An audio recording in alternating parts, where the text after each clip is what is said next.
Hello everyone, and thank you for joining us for Take Back the Night 2022. This is the virtual portion. I'm Jen Ogilvie, and I am the sexual assault victim advocate at SOS. First, before we get started, I just want to say that we will be dealing with some very heavy topics, and they can be emotionally activating, so please feel free to pause these videos and practice self-care if needed. You can also reach out to the helpline to speak to an advocate. The number is 1-800-825-1295. So first, we'll go over what is SOS. SOS is an organization in Emporia, and our mission is to empower and advocate for those who have been affected by sexual violence, domestic violence, child abuse, and neglect.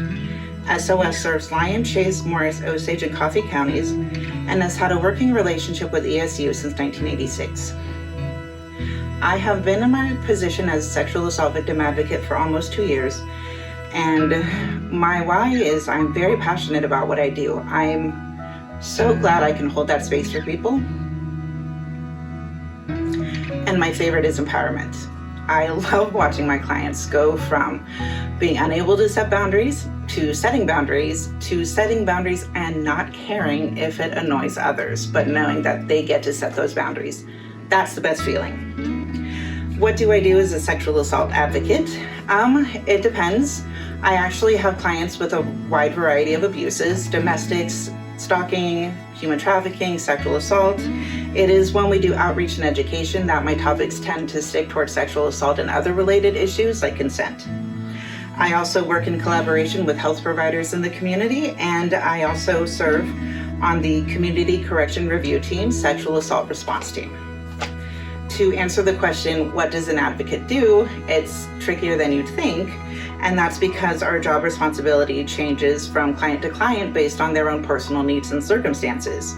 Our clients are in the driver's seat of their lives. Advocates can give support, offer services, and provide education on the various forms abuse can take.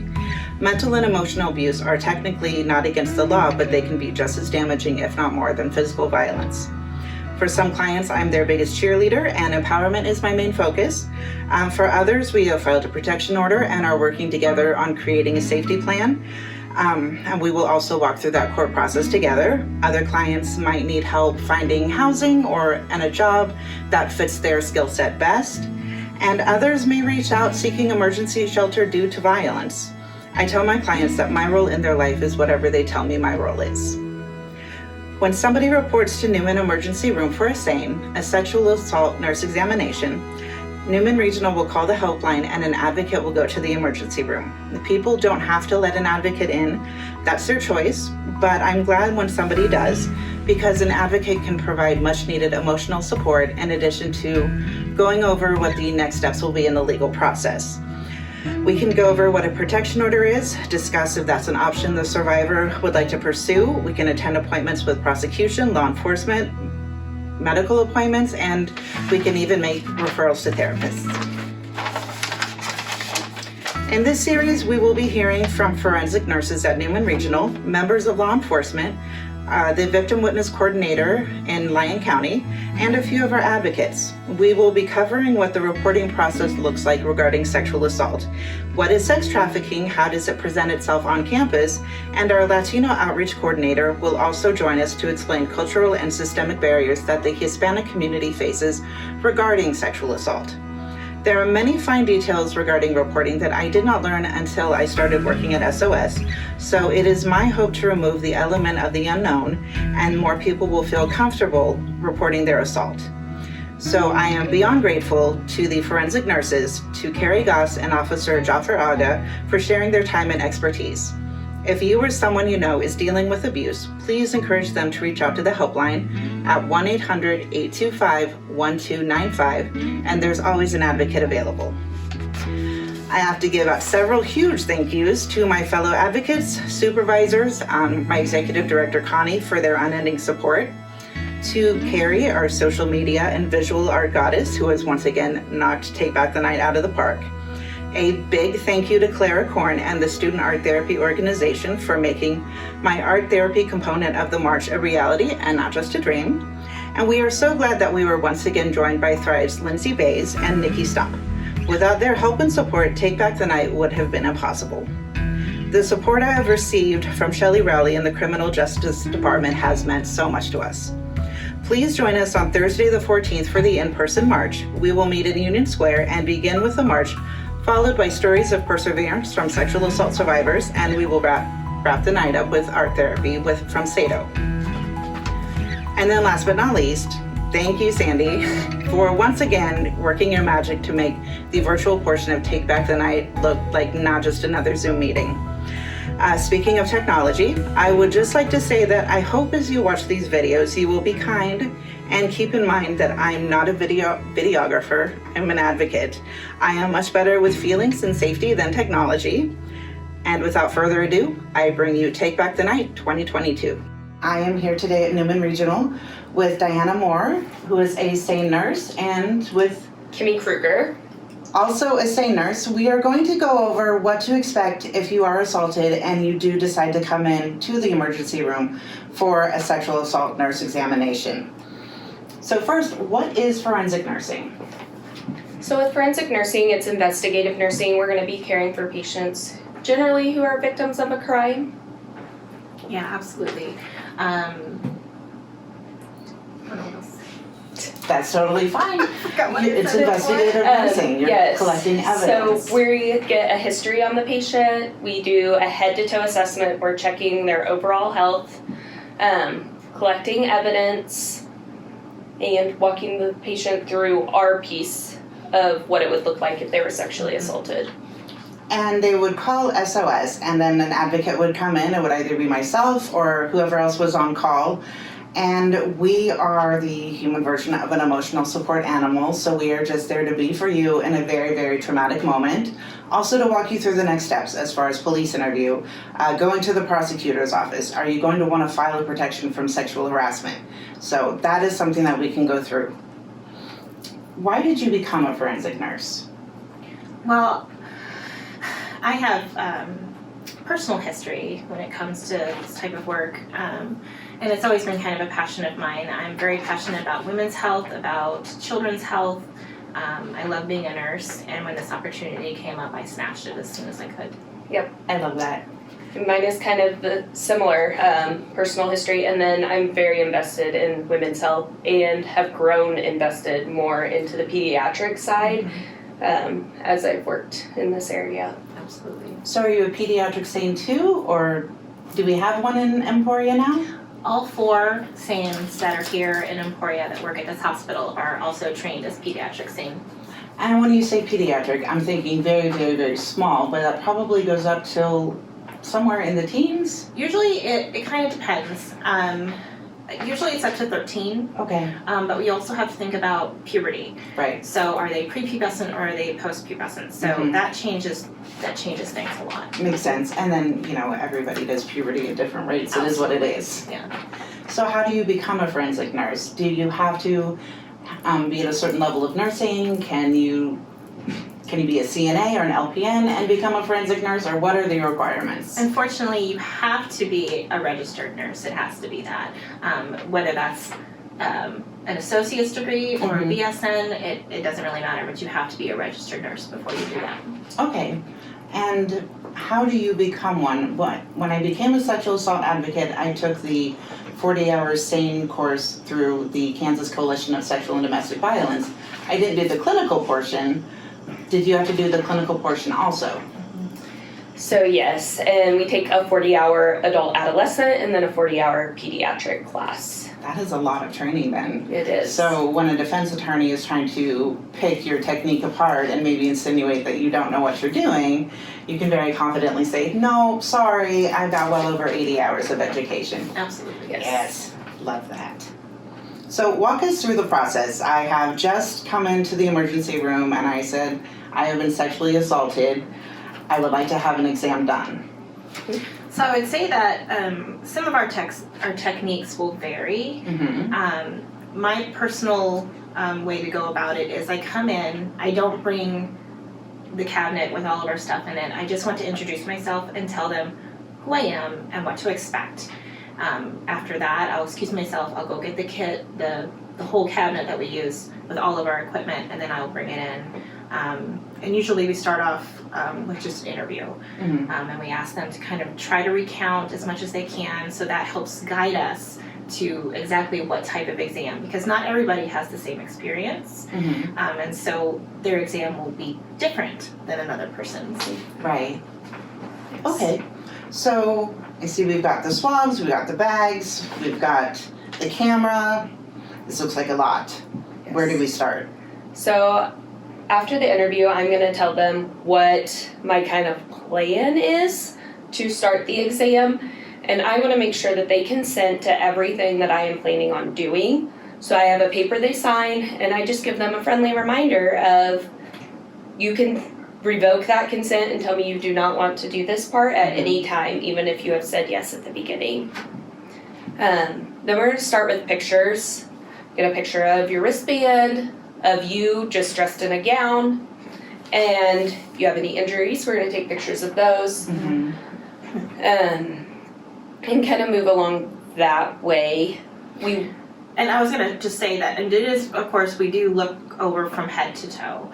So I'm gonna look, through their hair, I'm gonna look behind their ears, I'm gonna look at their face, I'm gonna look at their neck, all the way down to the toes. Because injuries can be anywhere on the body. And even if they don't think that anything happened in that area, I'll ask. I'd be like, well, you have a bruise right here. Was that there before? And I can take a picture of it. And we always measure, so we always have a ruler right there with the picture, so you can see exactly how big that bruise actually is. Right.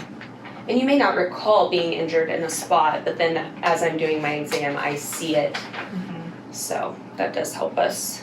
Right, because at the time their brain is just flooded and overwhelmed. Correct. So They just had a very traumatic experience. And I will say that it's very common to not have injury.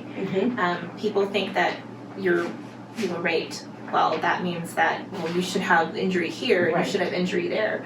Commonly, that doesn't happen. The injuries are actually not as common as you think. And just because there is an injury present does not mean that it didn't happen. I love that you brought that up, because it's true. Not every single exam comes back conclusive that you were assaulted, but that doesn't mean that they weren't assaulted. Exactly. Correct. It's just that we don't have evidence of it, but the story, it's still there. Yes. So we've got the pictures. Our clothes. Yeah. Do we turn in our clothes? So if the patient brings their clothes in, underwear, the clothes at the time of the assault or after, I'm going to put them in a bag. We have a few different bag options, and those are sent to be investigated by KBI. Okay. Kansas Bureau of Investigation. Correct. Yes. And then we've got the clothes and the pictures. So I'm assuming swabs are next. Correct. Yes. Yes. And they're like little Q-tips. They're longer, but that just gives us something better to hold on to. And they're also packed and they're sterile. Yes. So everything They can't in here be is contaminated. They can't be contaminated. And we always wear gloves throughout this entire procedure, and we change gloves often. Yes. Okay. So once I move from this area, I will change my gloves, wash my hands, and get new gloves on, because I don't want any contamination throughout the process. Okay. And with the kit, it comes sealed. We just opened it Right. for time purposes. Okay. Where are we going to swab? I mean, I feel like there's probably a few obvious places, but where are we going to swab? And will we ever swab the body, like the arms or the Yes. tummy or something that we wouldn't normally think of? Yeah, we absolutely do. Let's say the victim was kissed or licked or bitten. I'm going to swab that area. If they put their hands on their neck, on their arm, anywhere they felt like they were grabbed, I'm going to swab that area, because there's always going to be DNA at some point, whether that's saliva, whether that's skin cells, or even hair. If I find hair, I'm going to collect that. But yeah, you can be swabbed anywhere on the body. Yep. Inside the mouth. And that's actually really important, because doing inside the mouth gives us their DNA. So that way when the lab actually looks at it, they can tell, the difference between that person's DNA and then if there's any foreign DNA. Right, and then this definitely doesn't belong here. Right. Okay. And I know that I've sat in on a few, and the camera can take internal pictures. Is that's a thing, and how does that work? Yes. And So if it's a female victim, we can use a speculum, and this is the same kind of speculum they use for a pap smear. yeah, Not everybody's favorite thing, not really. but important. So We use that, hold it. We're going to be holding skin to look at the cervix, to look at the inside of the vagina. Then if there's an injury, like you can see that there's an injury inside. Yes. Actually, if you want to grab that little white thing right there. Yes. Yeah. This is called toluidine blue. And what this is, it's a little swab, okay? And we would do this before we actually did an internal exam, before we put the speculum in. And once you kind of pull, on females anyway, once you pull and kind of look at the areas where we would most of the time see injury, if I see something that I think might be a laceration or might be a cut or a tear, it's hard to catch on camera. I can see it, but the camera doesn't necessarily see it. So what we do is this allows us in specific areas of the body. This is usually used to dye the nucleus of cells when you look at them under the microscope. Okay. And in the inside of your body of a female, you can easily see that if it's torn, it'll dye. So what we do is that we wipe this on that area, let it sit, and then we wipe it away with a specific type of water lubricated jelly. And then it'll show exactly where a laceration is. It'll highlight that. So it helps darker. document it. Yeah, it absolutely does. It's like a map to the injury. Yeah, exactly.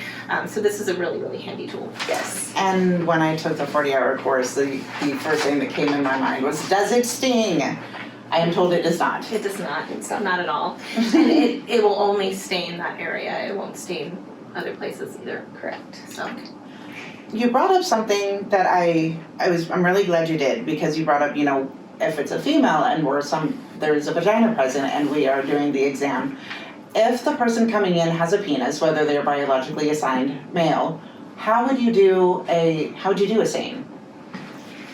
it's very similar. Correct. Obviously, you swab differently, and most of the time you're gonna see with a male, it's gonna be anal. And we can do an anal exam as well, if that's something that happens to both male and females. And we do have something slightly similar to the speculum. It's called an anoscope, and we don't have one right now.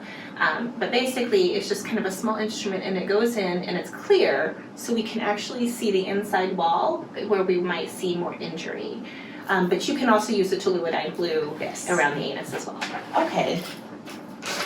So, in court, what is your role in court? Like, have you ever had to go and testify? You have. I have, yes. So my role is to explain what my job is, that I am a trained professional to do this job, what my exam findings were outside of DNA, that goes to the lab and they do that piece. But that's KBI? Correct. Okay. And then what the victim said happened to them. That is part of my documentation as well. So I go through all of that. I explain what a SANE nurse is, explain my kit. I have not. I have some coming up, but I have not testified at this time. And I'm sure it's not the most fun you had in that day, but thank you for being willing to and doing that, because that can make a difference between maximum, minimum, or completely off the hook. Because unfortunately, it's under 5% of sexual assaults reported are ever convicted. What is the most important thing that you feel people need to know about coming to the emergency room for a SANE? Come as soon as possible. And I know that's really hard. We've been through a lot. If you want to feel comfortable, so you want to do something like take a shower, because that's going to calm you down. But even though I can still get evidence, even if you take a shower, even if you go to the bathroom after, the less you do, the better. Keep the clothes you have. Either put them in a bag and bring them in, or stay in it. I mean, I would want to take them off, but it's up to you. But the sooner you come in, the more evidence is able to be found. Yeah, makes sense. Yes. What would you say is the most important? Adding on to that, be comfortable telling us what happened, and it can take a long time for you to be able to explain it. I'm here to sit as long as we need. And I can verify that. We've been in here sometimes for many hours, and it's just, I love how patient-centered you both are. it's always their needs first and their comfort first. And I really appreciate that and know that it makes a huge amount of difference 3 weeks later as far as, you know, healing from that process, how they were treated in the AR. It's huge, so thank you. And that's what trauma-informed care is it is patient-focused, it is victim-focused, and you understand that they've been through trauma. And the one thing that we don't want to do is re-traumatize. Right. There are some things that we have to do to get specific things done, but we will try our best to make sure that they're comfortable, and that's the utmost importance, and that they feel safe. And I tell my patients, this is my kit, these are the things that I can do for you. Now you tell me what you want done because you're in charge of this situation. Yeah, that's very important. They've had control taken away from them, and so it is important to give that control back.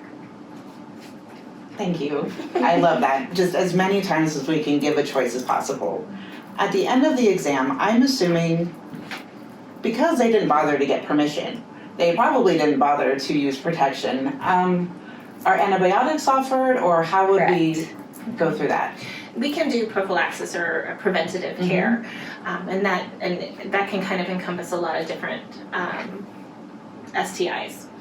However, I would absolutely encourage, and we don't really do this part, but this is something that they would have to do on their own, or they could, I don't know if they do that through SOS, but I really encourage them to get tested for HIV and syphilis, and then retested in so many days after they've taken antibiotic, just to make sure that there's curative. I can't tell right then and there if there's an STI. However, if they had an STI already and I'm looking at it and that's what I suspect, they had it before. And that's fine. Right, but that would just change the evidence. That would say that this was already present, this was not as a result of. Exactly. Correct. And it takes time for an STI to actually like grow and become an actual problem, so yeah. I have gone with the client to their follow-up check, so, you know, once again, we come back to human support animals. Advocates are there to just do anything we need. One thing I would like to add that we're gonna start doing or have started doing is you should expect a phone call from the same nurse that took care of you in a few days or up to a week to see if you are doing okay. How is your mental health? Is there anything I can do for you? If they had injury, are those injuries healing? Yeah. And I will kind of go back to something right now. We talked about time. For both men and women, when it comes to the anus, and for women when it comes to the vagina in that area, it heals very fast. So literally 1 day can be the difference between for me seeing this injury to the next day it's gone. So if you think about, it's a mucous membrane, so it's like the inside of your mouth. You bite your cheek, heals very quickly. It's the same thing. Yeah, it does. I don't want to say you're right. You know you're right. I had not thought of that. It does.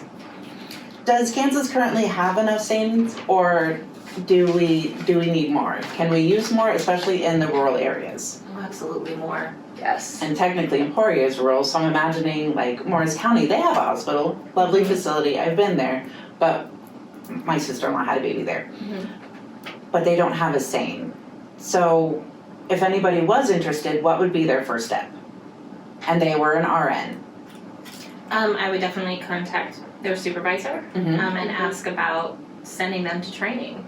I mean, you can pay for it yourself if you want to, but it is nice to have the hospital pay for it. But there are lots of grants out there, and that's actually how we got trained for pediatric.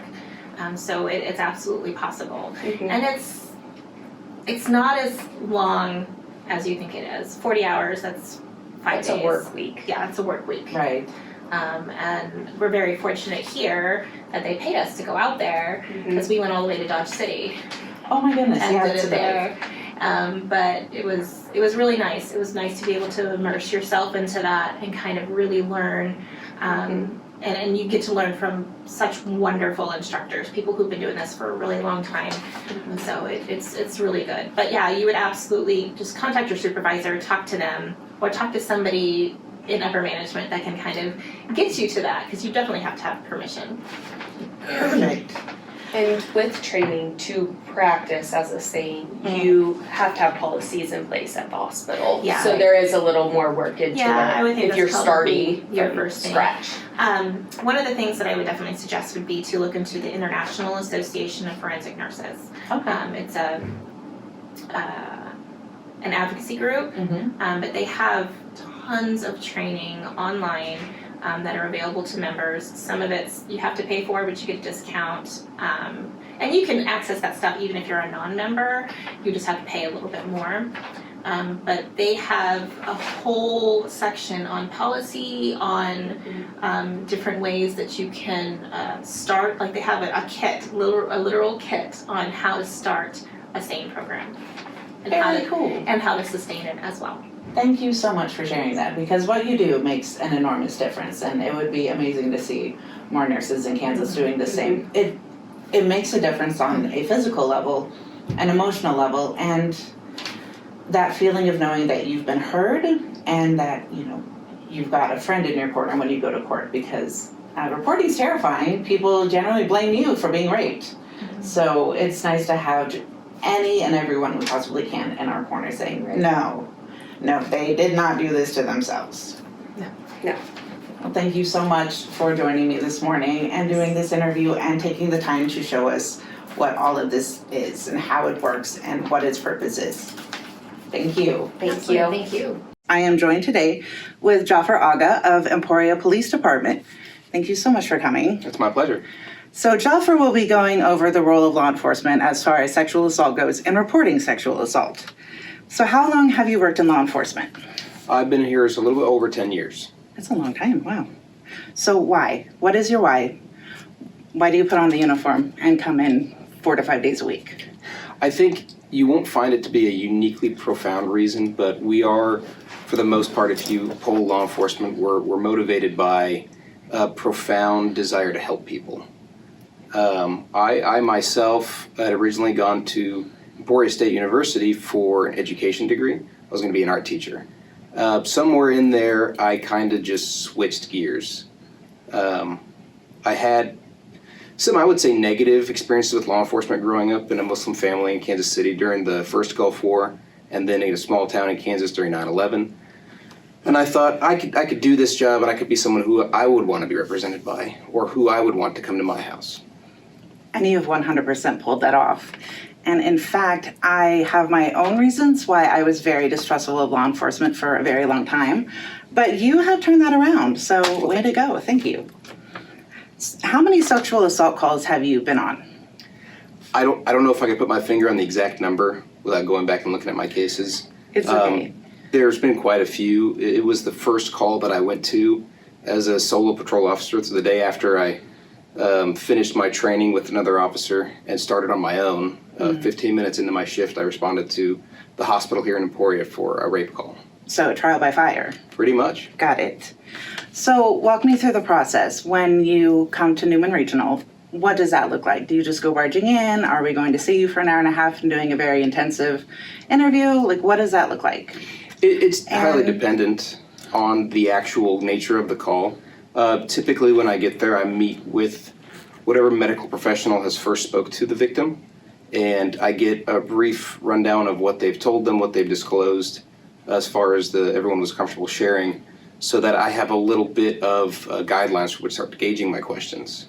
Okay, so do people normally go to the emergency room first? Do they come to EPD first? And where would you recommend your first stop be? Again, that's also very conditional. A sexual assault nursing examination is very invasive. Not everyone wants to do one, and that's okay. It's just one piece of evidence that we can collect.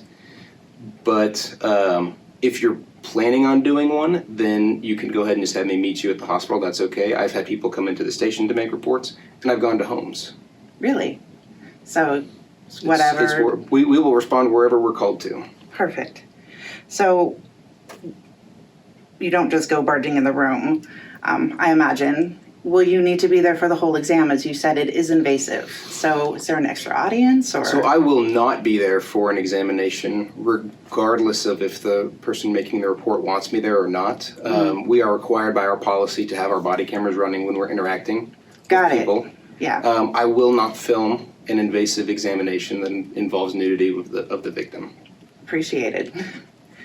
So you just asked a few questions and leave.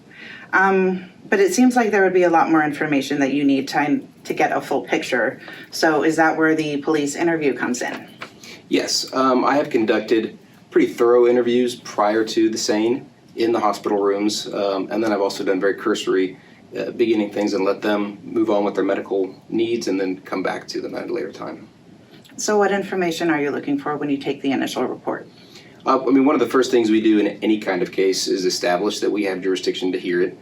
We are kind of a regional hospital for a very large area, and so offenses that occur outside of the city limits, I would then get them in touch with the agency that could handle it. Mm-hmm. So I first establish that it is something that I can take care of, get the information of the person, who the alleged offender is, who may be witnesses there, and then I just start working on whatever is, I think, most pertinent at the time. There's been times where I immediately went and secured the area that it happened for search warrants. There's been times where I just interviewed the survivor for over an hour before the SANE, and the medical staff is more than happy to accommodate us on long interviews. And then there's times where I have gone and immediately made contact with the offender. Okay. So afterwards, is an arrest made, or do you have to get more information, speak to the other person, and see what other evidence can be collected first? An arrest decision is going to be made solely on our ability to obtain probable cause that the offense happened. That's going to be any crime, no matter what happened or where. So I've taken cases of 40-plus-year-old sexual assaults. There's no statute of limitations on sexual assaults. So we take that, and then in that particular incident, the offender had died.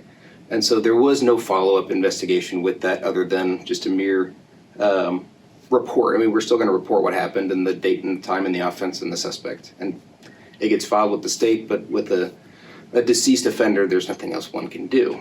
And sometimes it's cathartic for someone to tell their story. In fact, in that particular case, it was something that her therapist had encouraged her to do.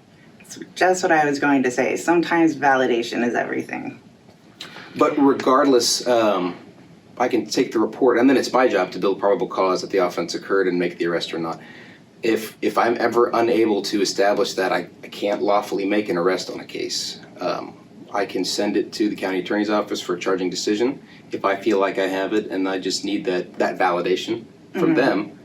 Or here most recently last year, about this time last year, I went to the hospital for a case, and it was about 6 hours later, but we had made a custodial arrest by the end of it. Okay. And that does bring me to my next point. Once you have collected all the evidence that you were able to, done all the interviews, talked to as many people as possible, what is next? Do we just send it to the county attorneys? What does that look like? We do. We file our affidavit with the county attorneys proposing what charges, whether they're in custody or not. Sometimes they're not locals. I could not get my hands on them, but I now have a warrant out for their arrest, so another agency can pick them up for us so we can start prosecution. Okay. So sometimes it's not entirely in your hands what the charges end up being. Sometimes that decision is made by someone else. Yes. Now, let's say you need something like camera footage. Do you need a subpoena, or do you just tell the prosecution, this is evidence I think you need to have, and then they go after it? Typically, depending on what kind of camera footage it is, a business camera footage, we will go talk to them, and I don't think I've ever been denied footage by somebody for that purposes, and then we collect it, log it as evidence ourselves, and are responsible for it. Okay.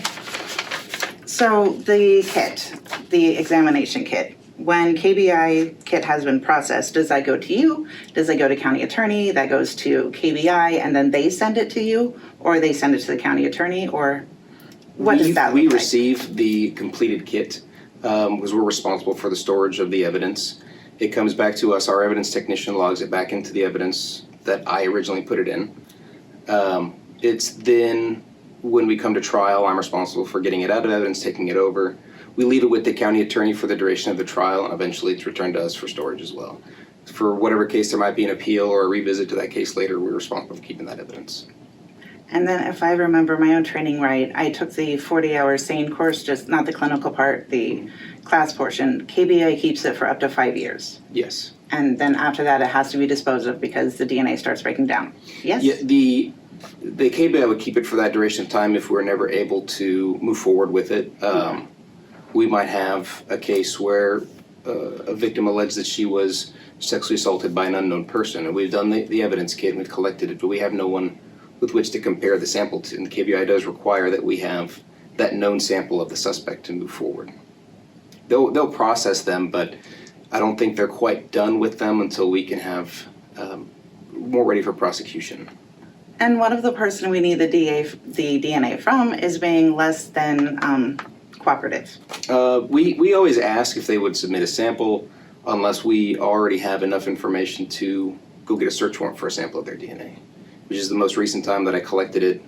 Actually, I take that back. There was 2 major cases that I worked last year. One, the offender consented to giving us a sample. The other one, I didn't ask. I already had enough to go get a search warrant, so I just collected his sample from the jail. Okay. So do you ever have to testify in court? Yes. Or just the preliminary hearing, or as a witness? It certainly depends on what your personal involvement is with the cases. In the cases that I took last year, I effectively ran with them from start to finish myself. I was the primary officer testifying in those cases. And there's times where I'm assisting another officer on their call. I took photographs, and then I'll just go to the preliminary hearing and enter those in as evidence saying I did in fact take these. I might be called to testify at an actual jury trial, where as an assisting officer, but it's probably far more rare, and they're going to utilize the time that they have in trial for the most pertinent information. Understood. So what is the most important thing? If people had to know one thing about reporting sexual assault to law enforcement, what is that one thing? Or one thing broken down into subsections? I guess mentally prepare yourself. It's a traumatic incident enough to have to go through with it, but then recounting that story over and over again to a law enforcement officer, to medical professionals, to advocates, to prosecutors, and then at trial, it's very intense, and you have to be prepared for it. But I would say more so important than that, it is important to remember that regardless of the circumstances of the sexual assault, it is never the fault of the victim. It doesn't matter what clothing you were wearing, where you were at, how much you had to drink that night. There's no cutouts in the state law on it is a rape unless this, and this. Right. It is a rape. It is wholly on the offender's decision, and the consequences fall to them. Right. And then for my part as an advocate, we're able to go to those interviews, we're able to go to those appointments, so those don't have to be done alone. So there's really like an entire community of support. There is. And I highly recommend that if you're comfortable with it, to bring an advocate with you, or a friend or family member, or some kind of support person. I'm considerate during interviews. I take breaks when people start to get emotional or upset having to recount those things, give them time to come back to a baseline. We're going to get better information at that point anyways. The timeline of events are all already jumbled up in someone's head with the traumatic incident. It goes down to how the brain processes trauma and timelines. And so having someone there that can give you any kind of support is better for us. I'm never going to kick someone out of a room. So when I first started, Jen Horst described trauma in the brain to me as imagining when a traumatic event has happened. A 1,000-piece puzzle gets thrown into the air, and then all the pieces just go anywhere, and it's going to take about 2 to 3 days to start putting those pieces together. Is that a correct analogy? Yeah, that's pretty good. I mean, there are cases where law enforcement officers involved in officer-involved shootings, which is very traumatic on their part, don't recount certain details for a month after the fact. And I'll tell victims in our interviews that, like, if you think of something a month later, don't hesitate to call us and let us know what it is. I'm not going to think that you're trying to make up details to further your case just because time has passed. We understand that when you go through a traumatic incident, your brain kicks into a survival mode, and memory processing is one of its lower hierarchy of functions there. And so it's about physically surviving the incident, and you're going to have to piece things back together. When you're reporting it, if you can't go chronologically, that's okay. Get out what information you can. I'll work on the timeline after the fact. Perfect. Agreed. Thank you so much for being here this afternoon, and thank you for everything you do for our community. You are appreciated. Thank you so much. I am with Carrie Goss from the County Attorney's Office. She is our Victim Witness Coordinator. Yes. Thank you so much for coming. Of course. Thank you. So, job title, Victim Witness Coordinator, correct? Correct. And how long have you been in that position? I have worked for the County Attorney's Office in that position for about 5 years. Awesome. And have before you were in that position, where did you work? Before that position, I actually worked at SOS, many different roles over about 10 years. Nice. And I'm told that sexual assault victim advocate was one of them. That was one of them, yes it was. So, very big shoes to fill. You're kind of an idol. I'm a big fan. Oh gosh.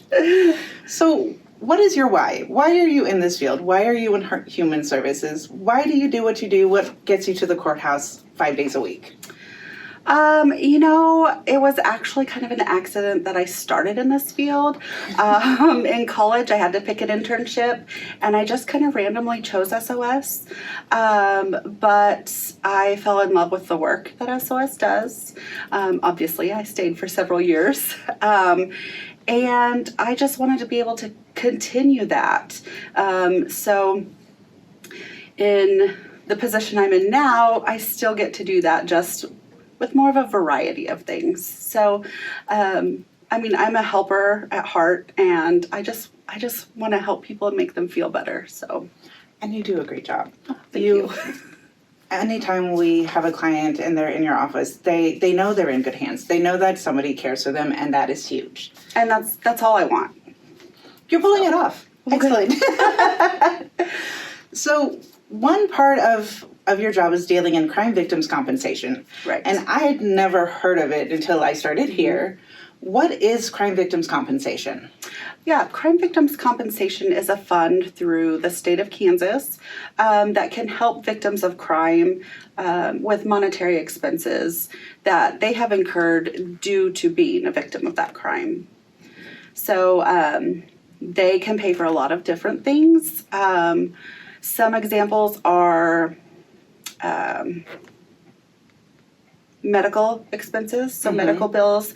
If someone was injured or had to have an exam due to a crime, moving expenses, counseling. It even goes as far as like funeral expenses if someone has passed away. That's amazing. Yeah. I really wish that this was kind of like known everywhere that Yes. that there is these funds available, because I'm sure that worrying about money is a reason that might keep people from reporting, or just maybe if they knew that funds would be available after reporting, they might be a little more, inclined to, because it's hard to report. Yes. You have And to tell your story to new people. in my experience, I have had people later on down the road that said, I didn't want to go to the hospital because I couldn't afford it, or I didn't have a way to pay for it. So I feel like if those people did know, they may have done something sooner. Right.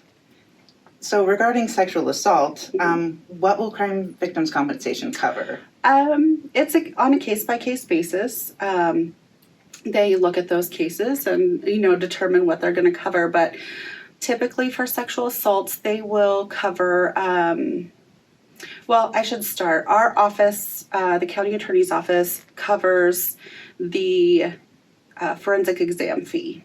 Okay, so the sexual assault nurse exam?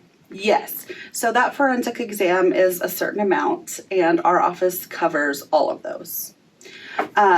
Regardless if somebody is pursuing charges or not. But a lot of times when someone goes in for a sexual assault exam, there are other charges. So like the prophylaxis for preventing a pregnancy or STDs. So any type of medications they would give, or extra testing like x-rays or things like that.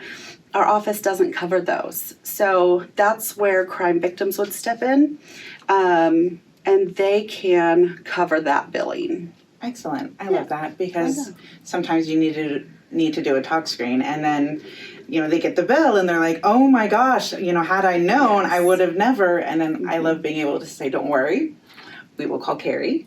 We will get this all sorted out. Yes, and Newman Regional Health, they are very good. I have a pretty good working relationship with those ladies and in the billing department, and we can kind of make arrangements to hold off on that billing to the victim until their approval comes in from crime victims.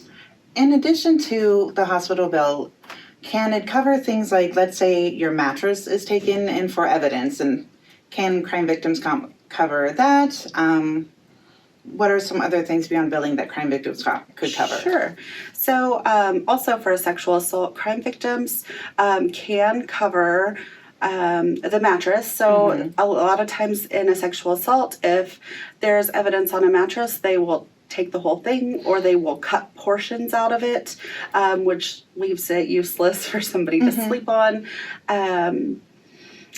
A victim may have to leave their clothing at the hospital for evidence. So they can reimburse for the clothes that they were wearing. New bedding, I have seen them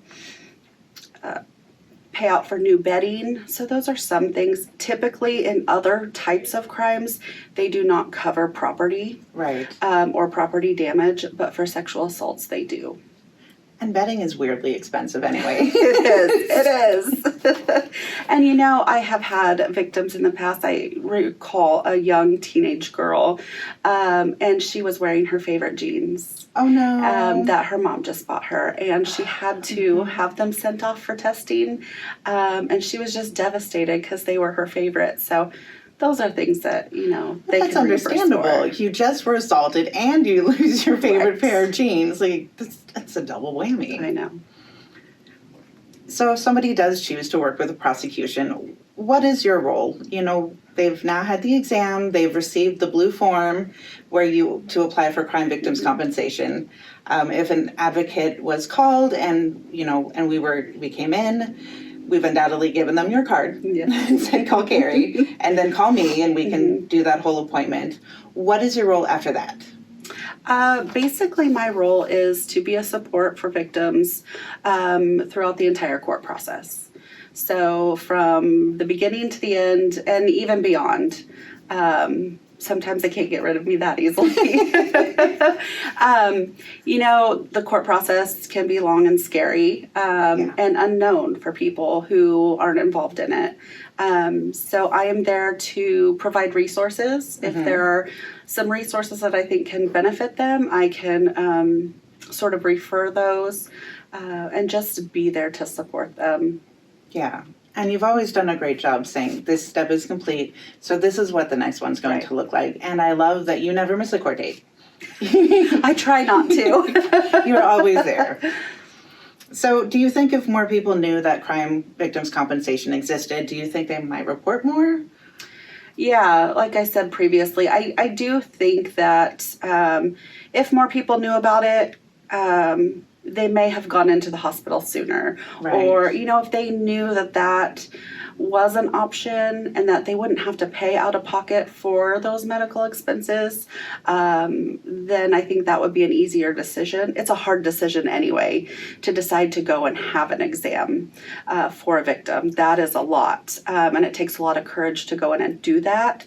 I think if they knew that monetary piece could be taken care of, it'd make that decision a little bit easier. And then to me, above and beyond the monetary piece, knowing that there's sort of a liaison, sort of a guide through the court process, kind of a go-between between them and the prosecution, because it sounds very official. And that in and of itself is scary. Yeah. I always tell victims that, you know, we're not going to just throw you into this. You're not going to be thrown into the courtroom, into this case. I want people to, it is unknown to them typically, and I want them to kind of know what's coming so that they can prepare themselves and not be surprised. No, the last thing you need is just more surprises. Right. Yeah. So if there was one thing that somebody needs to know, the most important thing that someone needs to know regarding the legal process and reporting sexual assault, what would that one thing be? Oh gosh, just one. Okay, 1 to 3. You know, I would like people to know that it's not something that happens quickly. It can be a process, especially with COVID times. You know, things seem to take a lot longer.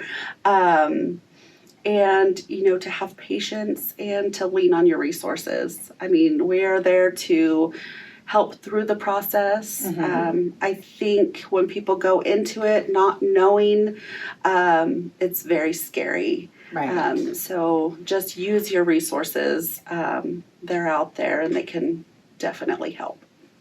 Thank you for letting me harass you for a couple of months now to ask you all of these questions. Of course. I'm happy that we can get the word out and people can maybe know some of these things. It's my hope if we remove the unknown, people Yeah. might feel a little more comfortable reporting. So thank you so much. Thank you for having me. I am joined with Yvette Sosa, who is our Latin Outreach Coordinator and has been with SOS for 17 years, 18, 19. 19. Oh my goodness. I had to think about it too. So why are you still an advocate? I have a passion for working with the Spanish-speaking community. There's not that many services out there for the Spanish-speaking community, and there truly is a need, which is why I'm still here. And you do so much for so many people, like all by yourself. Honestly, you're like superwoman. Definitely advocate goals. Yes. I believe this is my calling. So I I'm agree. here for a while. So if you could say that there were systemic barriers in place that might keep a member of the Hispanic community from reporting their sexual assault, what do you think some of those barriers would be?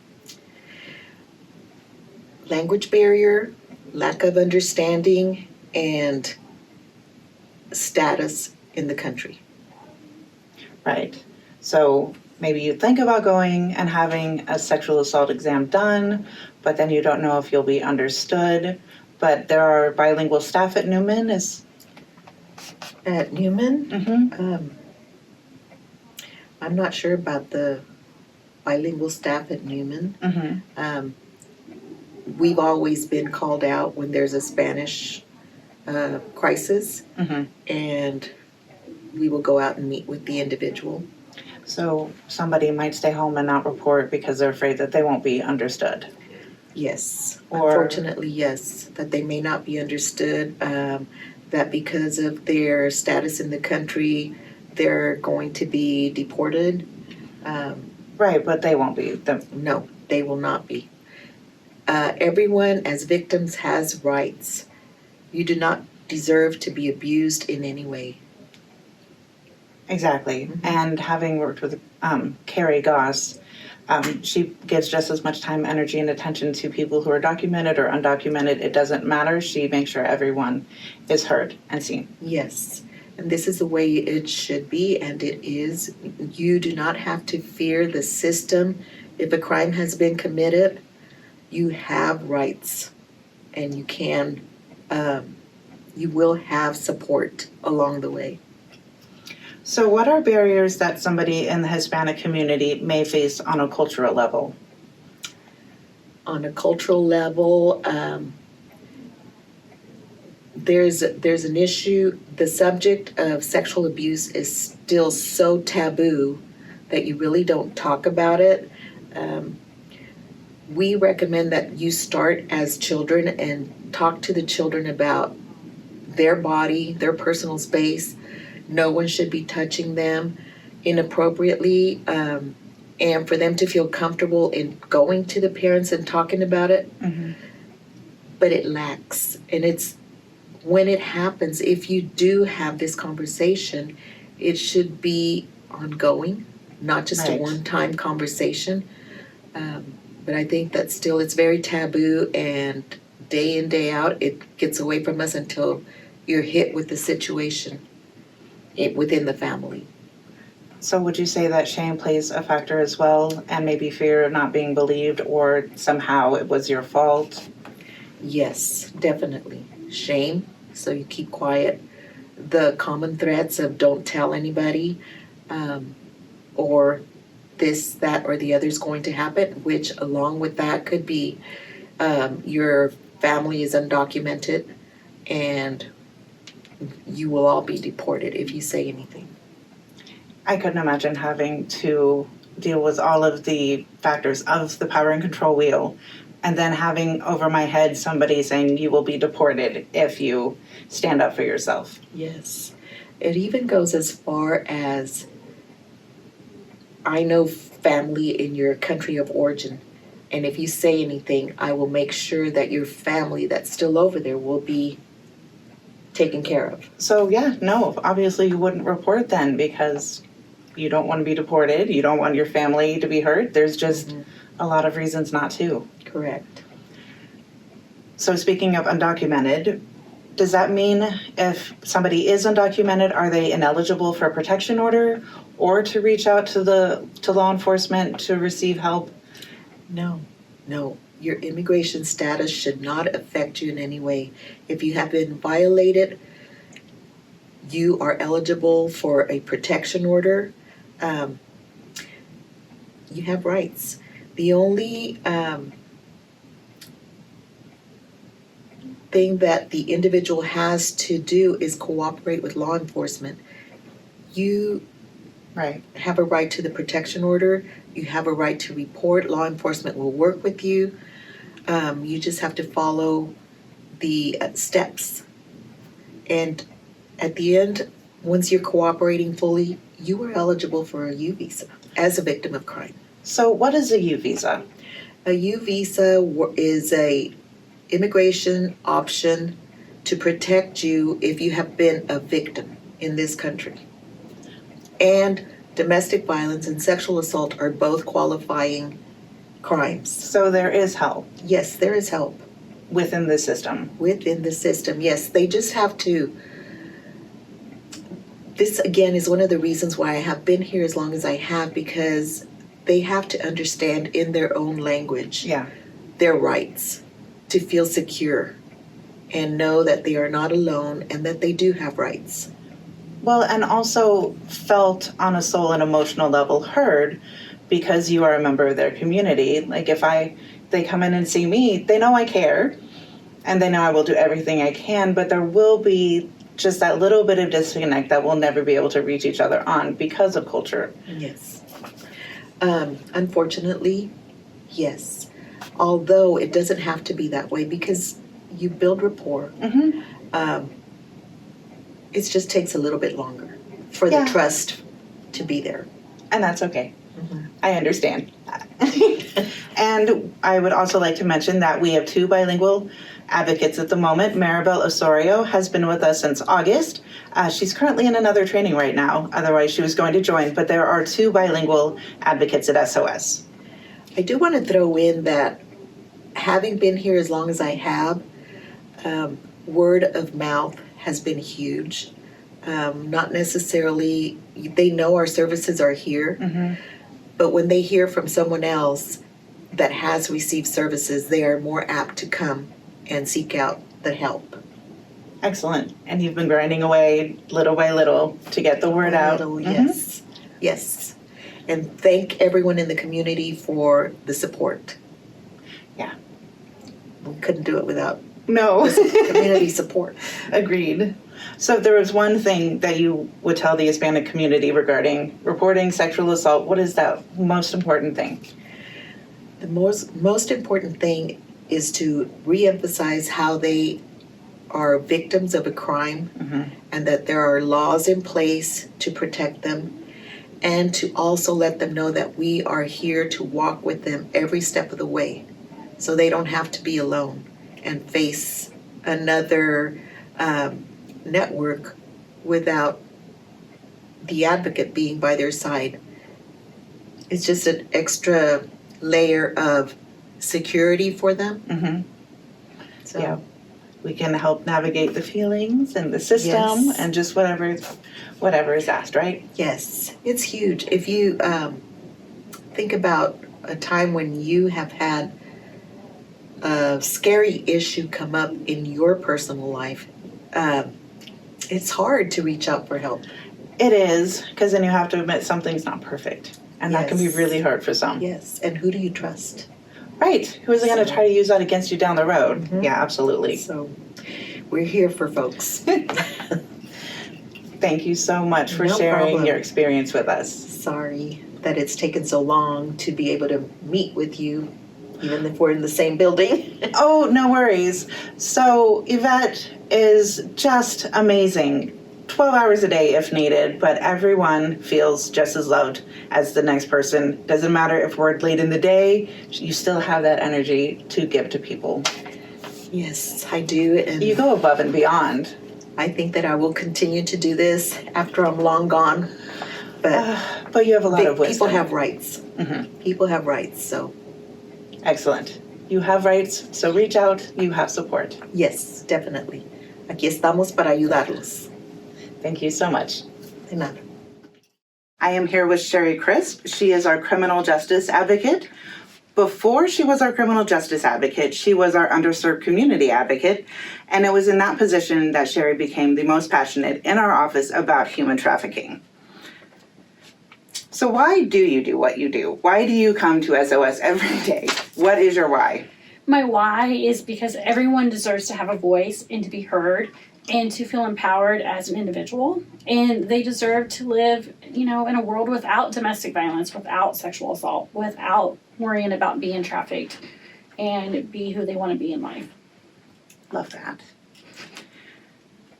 So what are the different types of human trafficking? Is there more than one, or is it just pretty clear cut across the board? There is more than one. Many people, when they hear human trafficking because of media coverage, they immediately think of sex trafficking. But there is more, and the one that we seem to forget about a lot of times is labor trafficking. So we have sex trafficking, but we also have labor trafficking.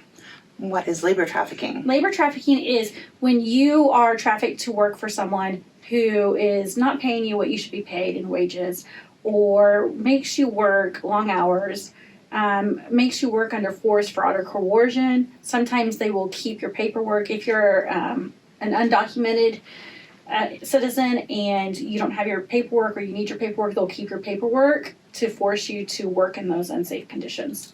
That's horrible. Now, you mentioned force, fraud, and coercion. Will we see that in sex trafficking also? Yes, in sex trafficking and labor trafficking, there has to be an element of force, fraud, or coercion.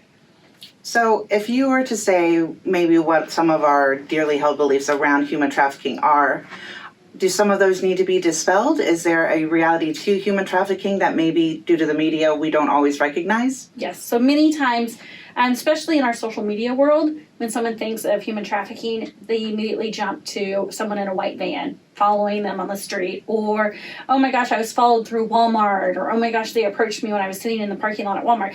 And it's not to say that that doesn't happen, because it could happen, but normally human trafficking happens through 4 different paradigms.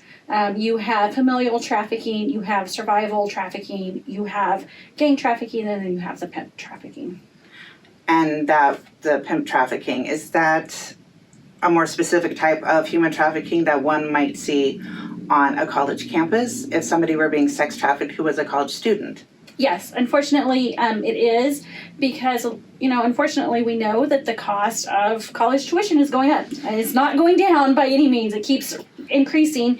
And many times students are working just minimum hours because they can't work full-time jobs, or trying to pay off their tuition, their board, their rent, any of that. And so they will go out seeking other means of someone helping them pay for their tuition or for their living expenses. And so many times they'll go out to popular sites such as OnlyFans, and maybe they'll find someone who wants to be, quote unquote, their sugar daddy. Mm-hmm. Well, if you do this for me, I'll pay your college tuition. And it starts off real innocent enough, but then it turns into that trafficking situation very quickly. Would you call that almost grooming? Yes, so grooming is very popular, not only on the college campuses, but in our community as well, and with our younger children. Grooming is where they take someone who might have real low self-esteem and say that they don't feel good about themselves, and they build them up. They tell them they're beautiful, there's no one else like them, they'll buy them gifts, they'll buy them trips to go someplace, they'll, if they're younger kids, I'll buy you stuff for your Nintendo games, your Xbox, PlayStation, whatever they're playing now. And then eventually you become indebted to them. And they want that debt paid back. And the only way they're going to do that is if you're trafficked. And by then, it's too late. They've already bought your trust. Yes. So, would there also be an element of gaslighting? Yes, for sure. For sure. And then, it's... a recent case that was just in the news was a 13-year-old met someone over her video game, and this person perceived themselves to be another teenager. And this 13-year-old told this other teenager everything about her, where she lived, what games she played, and all of that, Turned out it was a grown man from Georgia, and he traveled all the way to Topeka to pick up this 13-year-old girl and took her back to Georgia. Luckily, it had a happy ending. She was found safe, but it could have had a much worse turnout. Absolutely. So why is sex trafficking an issue? What should somebody look out for? And not just for themselves, but let's say for your family members or a friend, and maybe they've started a new relationship with someone, but it's feeling super sketchy to you, but maybe you're not sure why it's feeling sketchy. What is something they should look for? And also, what is gaslighting? So sex trafficking is important because it takes away your freedom of choice. It's not just meeting someone over the internet. It can happen in high schools and colleges. Say you go to a party and you get intoxicated and you may not remember what happened that night, but somehow some pictures of you showed up inappropriately. Well, that person can take those pictures and say, if you don't go do this for me, I'm going to spread these pictures throughout the school. We know high school and junior high is very big about who you are and your image, and kids know that, and other students know that, and you want your reputation protected. That is sex trafficking. Many people don't see that as sex trafficking, but that is actually sex trafficking. So it doesn't have to just involve the actual sex part of it, but then also you have a risk of it being a lethal event. You have a chance of being confined into a small room and only being able to talk to the people that they want you to talk to. Many times you'll be deprived of food and water or medical care. The people they sell you to, they don't care how they treat you. They can beat you up, they can treat you however they want because you're just a piece of property to them. You're not a person anymore. And you have a lot of medical issues that comes with being trafficked. And so it's very important to bring awareness to what actual trafficking is so we can teach our younger generations and our current generations the signs to look for or how we can help those that are being trafficked. And it sounds like that would make somebody susceptible to like a so-called guilt trip. Like, I did this for you, so why are you being so unreasonable and not doing this for me? Yes, especially with our runaway youth. If we have a youth who runs away from home, as we know, if you're underage, it's hard to get a job. It's hard to get a job if you don't have a high school diploma and you're a runaway, so you're at risk. Well, traffickers will find those children who are at risk and say, I will provide you food and shelter and a place to stay. And if you're of the LGBTQ community, you can dress who you want, you can identify how you want, and, you can have that freedom with me. The problem is then you become indebted to that trafficker. Yeah. And that trafficker comes back and says, I let you do all this. I provided all this to you. You owe me now. And if you have a young lady who becomes a mom and they provide for that child, then that trafficker comes back and says, if you don't go do this for me, I'm going to take your child from you. And they're like, you can't do that. Well, who's going to believe you? Someone who's out having sex with all these men? Or someone who can actually provide for the child. And that makes it difficult for that mom. That just breaks my heart. So what is the most important thing about human trafficking that you would like to share or make sure that we come away from this video knowing? Most important thing that we need to remember here in Emporia is that human trafficking does happen in rural communities. It doesn't just happen in big cities. It happens in rural communities. And we here in Emporia are a gateway to bigger cities. We are a gateway to Topeka, Kansas City, Wichita, and now we're seeing more and more pop up in Salina, coming through Salina. We have I-35 and I-70 that comes through here, and every single one of us can play a role in preventing human trafficking. It doesn't just happen in our big cities. And in fact, a recent statistic said 1 in 8 victims in New York City were identified as being from Kansas. Oh my goodness. So, and it would seem it's because we're assuming it doesn't happen here. That just kind of makes it the perfect place for it to happen. Right. Because we're not looking for it. We don't think it's happening.